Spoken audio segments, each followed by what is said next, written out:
When I was young, not that young, that young, my mom took my brother and I to the top of a local ski hill for lunch. Being curious, I went exploring and found myself in a room like I'd never seen before. At one end was a giant peacock. Minutes passed as I examined its feathers, the lifelike, beady eyes, the dried-up leather feet. Then I touched it. Suddenly, my heart felt like it was going to explode. I wanted to run away, but I felt paralyzed. Finally, I broke loose and ran out of there as quick as my little legs could take me. And I was determined to find out how something so dead could look so alive.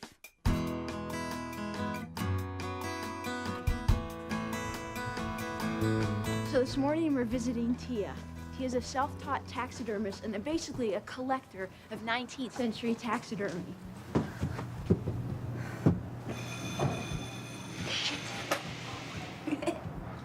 Thanks. Come on in. Hi.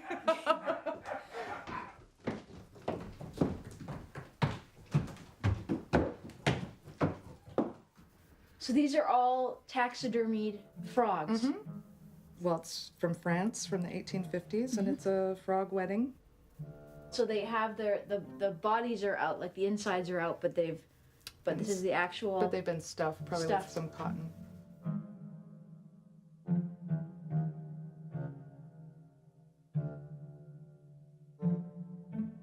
This piece came from Bristol, England, which was an Arab slave port where the Arabs would stop and rest the slaves before they brought them over to the New World.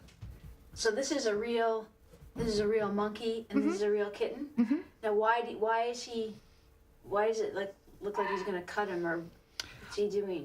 Well, it was probably used as a barber's display. Oh, barber. Okay. Right? Shaving cream on there, and I'm not done restoring this piece, but this paw goes right up there. See, so it's holding his chin up. I really, really like the history of taxidermy and the weirder portions of it. And how many pieces of taxidermy do you have? Do you have any idea? Total of everything I've collected? Everything you've collected. No idea. Can you guess at all? Why? Have you counted? No. But why do you think you were drawn to taxidermy as opposed to, say, collecting something else? It's a bit complicated, but I grew up totally withdrawn and only relating to the animals in my family, and being immersed in fairy tales. The reality of my family was so, I don't know, did not seem like reality. So now I'm growing up and making dolls.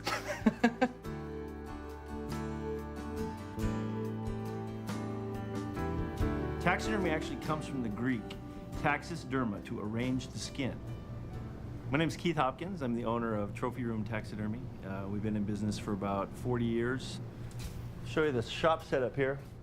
This is what we use for our main working area here. Any big projects or anything we have to do, we have to clear the floor. We call this the corral.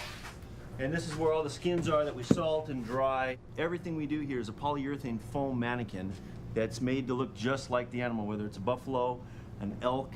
Over here we have a pig. So you have to be a sculpturer. You have to have delicate touch. You have to skin the animals. You can't be averse to bad smells sometimes.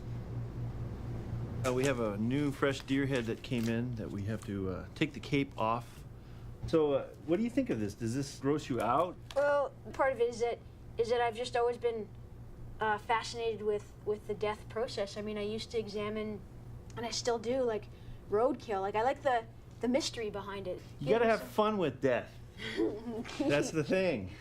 How would you treat a customer who's bringing a pet in as opposed to someone who's bringing a game animal in? Honestly, differently. We put on the kid gloves, I would call it. Usually emotions are running very high. Usually, I've been on the phone before with people who I have to wait 5 minutes until they can, quit crying, which that's understandable because pets are normally, family members. We got Mike when Patrick was about seven years old. And of course, Mike just passed away last year, and